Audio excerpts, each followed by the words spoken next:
지금 여기 보시면은 이게 콘크리트를 이제 타설하기 위해서 잡아놓는 철물 구조인데 바깥쪽과 안쪽을 그대로 관통을 하고 있습니다. 비용을 절감하려고 이렇게 하신 것 같은데 굉장히 안 좋은 예시라고 하실 수 있겠고요. 다음 현장이 또 있어서 걸로 가보시겠습니다. 안녕하세요, 하이 시스템 하우스입니다. 오늘은 저희 현장을 먼저 보여드리려고 왔는데 철근 콘크리트로 시공 중인 현장이 있어서 잠깐 저희 공법의 비교를 위해서 잠깐 설명드리면서 시작을 하도록 하겠습니다. 철근 콘크리트 같은 경우는 이제 가장 튼튼한 주택이에요. 구조체 자체가 불에도 안 타고 또 썩지도 않고 지진이 나도 가장 튼튼한 그런 장점이 있지만 철근 콘크리트의 단점 중 하나는 열교 자체를 완벽하게 차단할 수 없다는 게 단점입니다. 특히 이제 구조체 자체가 필로티나 그런 발코니 같은 게 있을 경우 구조체를 타고 들어오는 열이 있는데 그거를 내단열이나 외단열로 하더라도 잡기가 굉장히 어렵습니다. 특히 이제 이쪽 보시면은 여기 같은 경우 발코니가 있는 곳이에요. 그러다 보니까 그 발코니를 통해서 구조를 통해서 치고 들어오는 열을 막으려고 단열재를 붙인 건데 저로 어느 정도 커버는 되겠지만 만약에 너무 춥거나 또 기밀 시공이 안 됐을 경우 내부에 있는 습기가 콘크리트 구조체와 만나서 이제 결로가 생길 수 있어요. 내부 마감재가 변형이 되거나 곰팡이가 생기거나 할 수 있는 그런 문제가 있습니다. 그리고 여기 같은 경우 조금 안 좋은 예시긴 한데 보통 콘크리트 공법에 있어서는 내단열과 외단열이 있는데 주택에서는 외단열을 많이 하세요. 밖으로 단열재를 통으로 감싸다 보니까 지금 여기 보시면은 이게 콘크리트를 이제 타설하기 위해서 잡아놓는 철물 구조인데 바깥쪽과 안쪽을 그대로 관통을 하고 있습니다. 이럴 경우 이거는 철 자체거든요. 이거 자체 이 열 전도성이 좋은 철을 통해서 열교가 생깁니다. 이게 저명 열교라고 하는데 이런 뭐 얼마 안 되는 면적인데 괜찮지 않냐 하실 수 있는데 어떻게 보면 저희가 구멍 뚫린 패딩을 입는 것 같이 이게 작은 것들이 하나하나 모여서 결국은 안쪽에 생기는 결로를 막을 수 없는 거거든요.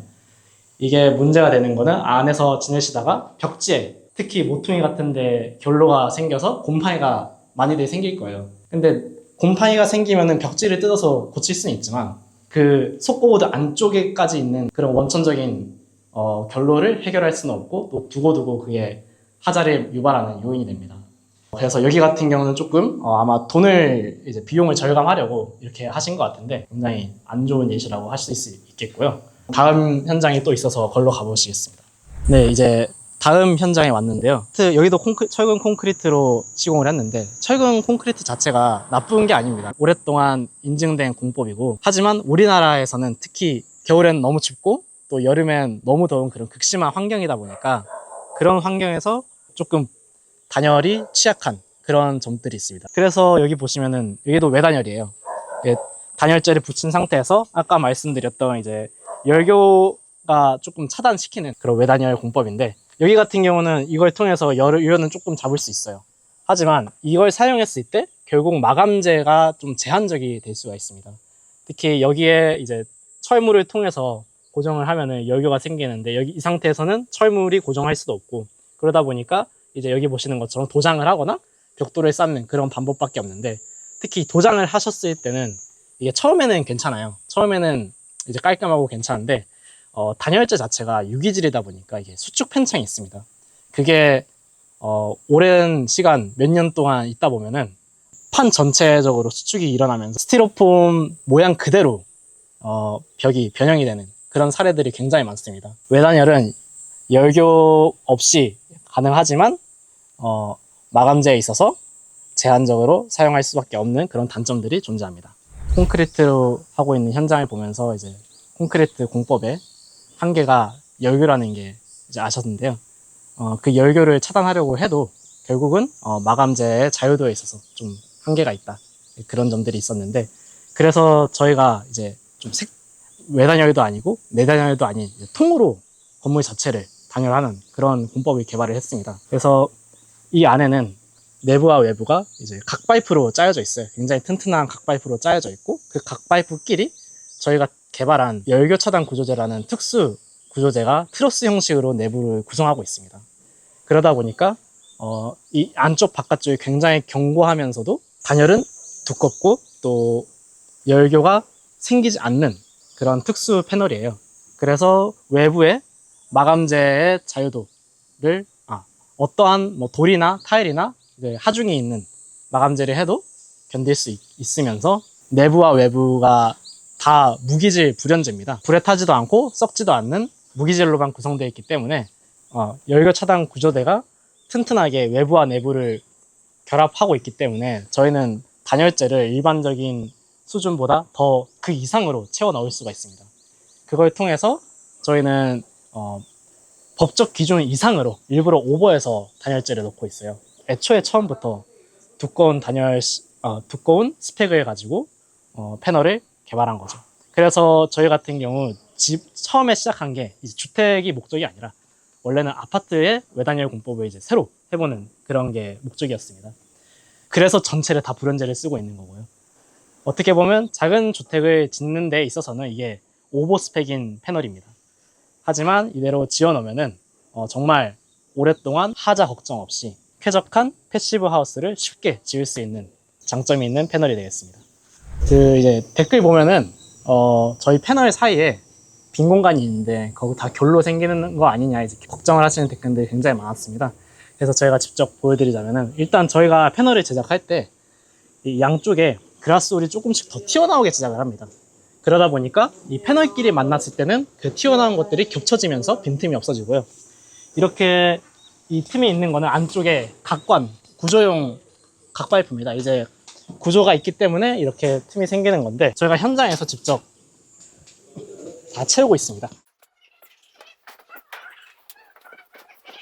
이런 식으로 현장에서 패널 사이와 또 코너 같은 부분을 현장에서 직접 빈틈없이 확인하면서 채우고 있기 때문에 결로가 생기지 않고요.